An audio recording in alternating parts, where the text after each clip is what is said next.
بسم اللہ الرحمن الرحیم۔ السلام علیکم ورحمۃ اللہ وبرکاتہ۔ الحمد للہ حمدا کثیرا طیبا مبارکا فیہ، والصلاة والسلام علی سید المرسلین محمد وآلہ وصحبہ اجمعین، اما بعد۔ حاضرین و ناظرین، یہ درس نمبر 1647 ہے اور آج سورۃ الاحزاب کی 3 آیتوں کی تلاوت اور تشریح کی جائے گی، آیت نمبر 25، 26 اور 27۔ چلیے سب سے پہلے ہم ان 3 آیتوں کی تلاوت کرتے ہیں، لفظی ترجمے اور ترجمے کے بعد تشریح کرتے ہیں۔ اعوذ باللہ من الشیطان الرجیم، بسم اللہ الرحمن الرحیم۔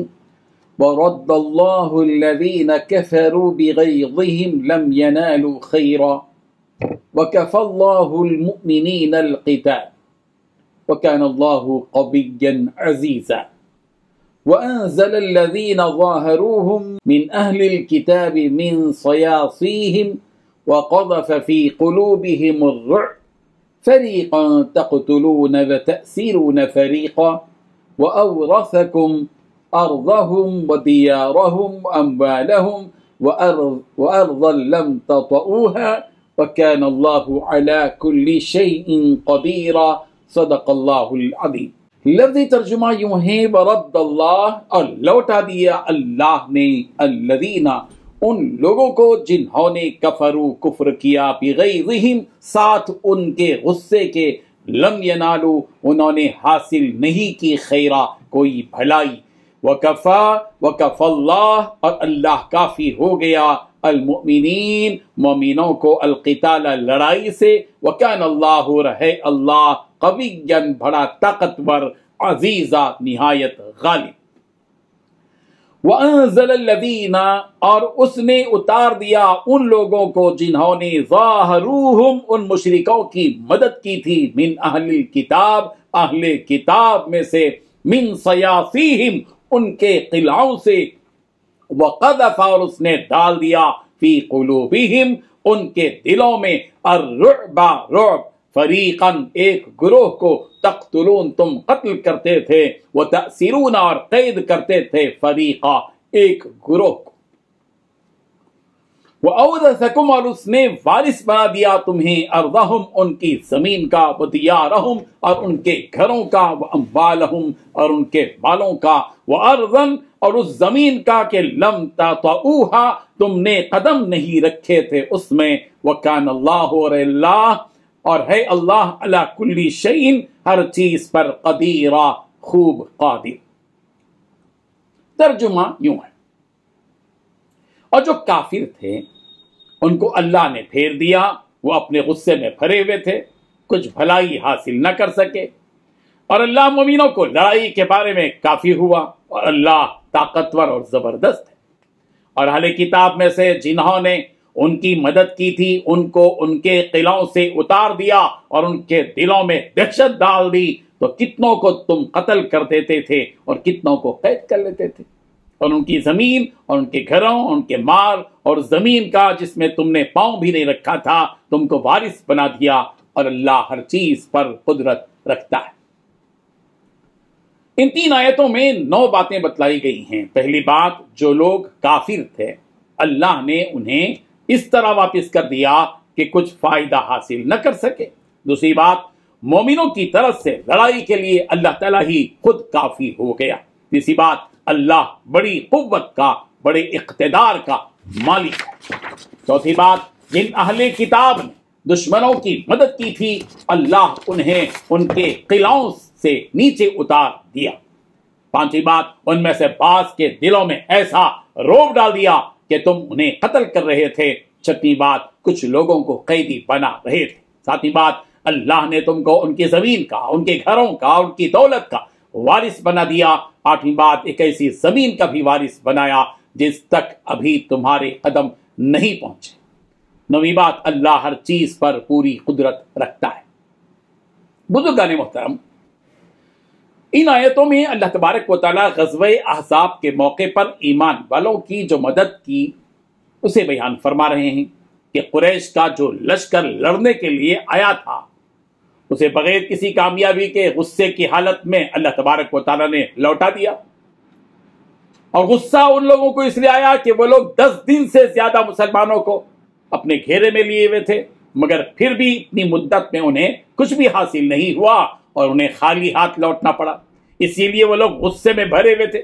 اس طرح اللہ تبارک و تعالیٰ نے مسلمانوں کو جنگ کرنے سے بچا لیا اور بغیر کسی جنگ کے ان مسلمانوں کو فتح اور کامیابی عطا فرمائی۔ یہ سب اس لیے ہوا کہ اللہ تبارک و تعالیٰ کی قدرت تو عالی شان ہے، جس کے مد مقابل کوئی نہیں، اور ہر چیز کا مالک ہے، جو چاہے جیسے چاہے کر سکتا ہے۔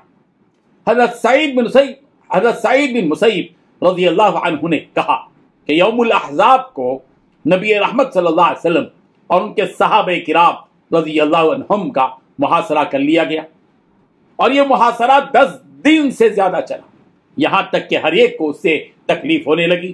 تو آخر کار نبی رحمت صلی اللہ علیہ وسلم نے دعا مانگی کہ اے اللہ، میں آپ کو آپ کے عہد اور وعدے کی قسم دیتا ہوں، اگر آپ چاہیں تو آپ کی عبادت نہ کی جائے گی۔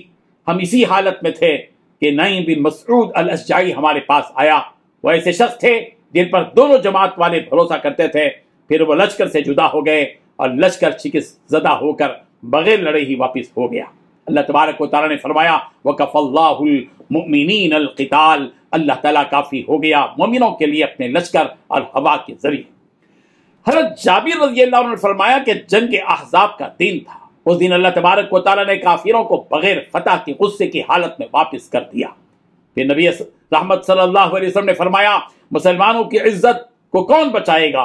حضرت کعب رضی اللہ عنہ نے کہا کہ میں بچاؤں گا یا رسول اللہ، اور حضرت عبداللہ ابن رواحہ رضی اللہ عنہ نے بھی کہا کہ میں بچاؤں گا۔ اس پر آپ صلی اللہ علیہ وسلم نے ان سے فرمایا کہ بے شک تم ایک اچھے شاعر ہو۔ پھر حضرت حسان بن ثابت رضی اللہ عنہ نے فرمایا میں بچاؤں گا۔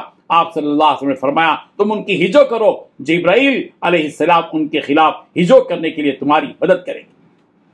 اللہ تبارک و تعالیٰ فرما رہے ہیں کہ ان مشرکین کو ہی خالی ہاتھ افسردہ نہیں لوٹایا، بلکہ ان کے ساتھ جو ان کے حمایتی تھے، ان کے طرفدار تھے، جانبدار تھے، انہیں بھی ایک طرح سے شکست دی کہ جنہوں نے رسول اللہ صلی اللہ علیہ وسلم سے کیے ہوئے عہد کو توڑ کر کافروں کا ساتھ دیا۔ پھر جب دیکھا کہ یہ کافر لوگ بھاگ گئے ہیں تو یہ لوگ بھی اپنے مضبوط قلعوں میں محصور ہو گئے تاکہ مسلمانوں سے بچ سکیں۔ آخرکار 1 مہینے کے محاصرے کے بعد مجبور ہو کر قلعے سے باہر آ گئے۔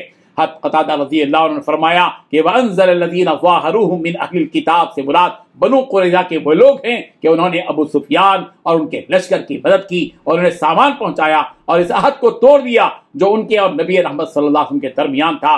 جب آپ صلی اللہ علیہ وسلم حضرت زینب بنت جحش رضی اللہ عنہا کے پاس آئے، یعنی اس وقت موجود تھے سرکار، اور پیارے پیغمبر صلی اللہ علیہ وسلم کا سر مبارک حضرت زینب بنت جحش رضی اللہ عنہا دھو رہی تھیں اور ایک حصہ دھو بھی دیا تھا۔ اسی وقت حضرت جبرائیل امین آئے اور کہا کہ اللہ کے رسول، اللہ نے آپ کی خطا معاف کر دی، جبکہ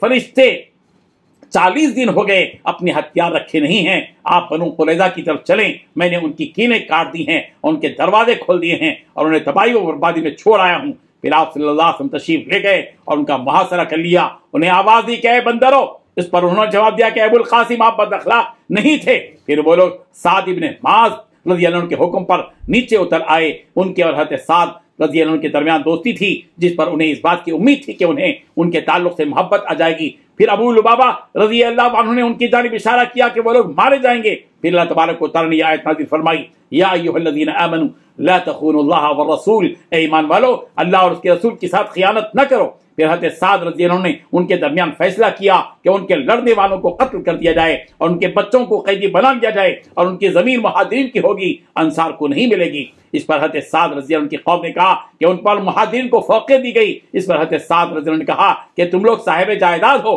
لیکن مہاجرین بے جائیداد ہیں، اسی لیے فیصلہ کیا ہے۔ پھر تکبیر کہتے ہوئے اللہ کے رسول صلی اللہ علیہ وسلم نے ہم سے کہا کہ تمہارے درمیان اللہ کا فیصلہ ہو چکا ہے۔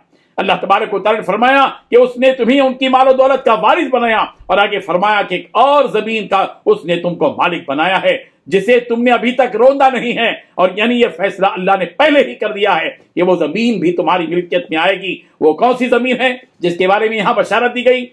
مسلمان اس زمین کے وارث ہوں گے۔ اس سلسلے میں بعض مفسرین نے کہا کہ وہ ملک فارس یا ملک روم ہے، اور بعض نے کہا کہ وہ مکے کی سرزمین ہے۔ الغرض اللہ تبارک و تعالیٰ مسلمانوں کو غلبہ و فتح نصیب فرمائیں گے، کیونکہ اللہ ہر چیز پر قادر ہے، وہ جو چاہے کر سکتا ہے۔ تمام دنیا پر اللہ ہی کی حکمرانی ہے اور اسی کا فیصلہ ہر جگہ چلتا ہے۔ اللہ تبارک و تعالیٰ ان مناظر سے اور ان آیات سے ہم سب کے ایمان کو مضبوط کرنے کی توفیق عطا فرمائے۔ آمین۔ وآخر دعوانا ان الحمد للہ رب العالمین۔